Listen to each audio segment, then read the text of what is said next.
नमस्कार बंधुरा RG cooking चैनेले आपनादेर सबाइके स्वागत। आजके निये हाजिर हये गेलाम समुद्रेर कुचो चिंगड़िर काटलेट बा बड़ा रेसिपि निये। तो चलुन शुरू करा जाक। आमी एखाने 200 ग्राम कुचो चिंगड़ी भालो करे धुए परिष्कार करे नियेछि। दिये दिलाम 4 चामच चालेर गुঁড়ो, 4 चामच सुजी, देबो 4 चामच बेसन। सुजी और चालेर गुঁড়ोटा दिले दारुण मुचमुचे हय। हाफ चामच हलुद और दिए देबो हाफ चामचेर कम लंकार गुঁড়ो। देबो एखाने 4টে कुचोनो काँचा लंका, दिए देबो 1 चामच परिमाणे ग्रेट करा रसुन, 1 मुठो परिमाणे पेঁয়াজ दिए दिलाम और देबो किछुटा धने पाता कुचि, देबो स्वाद मतो लबण।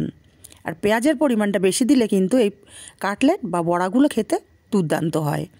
সব কিছু খুব ভালো করে মাখিয়ে নিতে হবে যেন সব মশলা সব জায়গায় খুব ভালো করে মিশে যায়। খুব ভালো করে মাখিয়ে নিয়েছি, এটা এক সাইডে রেখে দেব।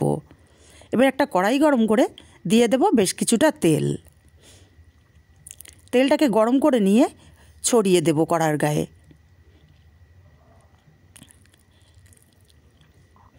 এবার কিছুটা পরিমাণে নেব কাটলেট বা বড়ার শেপ দিয়ে নেব। হাত দিয়ে চেপে চেপে শেপটা দিয়ে নিতে হবে। আমি বেশ কিছুটা কাটলেট বা বড়া দিয়ে দিচ্ছি, তবে আমি সবগুলো একসাথে দেব না, অর্ধেকটা দেব আর অর্ধেকটা পরে দেব। আর এই কাটলেট বা বড়া ভাতের সাথে খেতে কিন্তু দুর্দান্ত লাগে।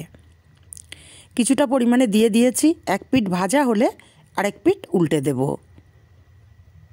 আর এটা একটু লো ফ্লেমে করলে বা মিডিয়াম ফ্লেমে করলে সুন্দরভাবে ভাজা হয়ে যায়।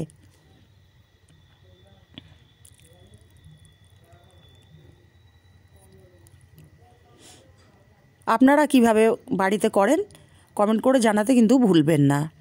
উল্টে পাল্টে সুন্দর গোল্ডেন কালার করে ভেজে নেব। দেখুন উল্টে পাল্টে সুন্দর কালার করে ভেজে নিয়েছি। এখন তেল ঝরিয়ে এই কাটলেট বা বড়াগুলোকে উঠিয়ে নেব আর বাকিগুলো একইভাবে ভেজে নেব। তো রেসিপিটা কেমন লাগলো কমেন্ট করে জানাতে ভুলবেন না। আমি সবগুলো ভেজে উঠিয়ে নিয়েছি। রেসিপিটা যদি ভালো লাগে কাছের আত্মীয় স্বজন বন্ধুবান্ধবের কাছে শেয়ার করতে ভুলবেন না।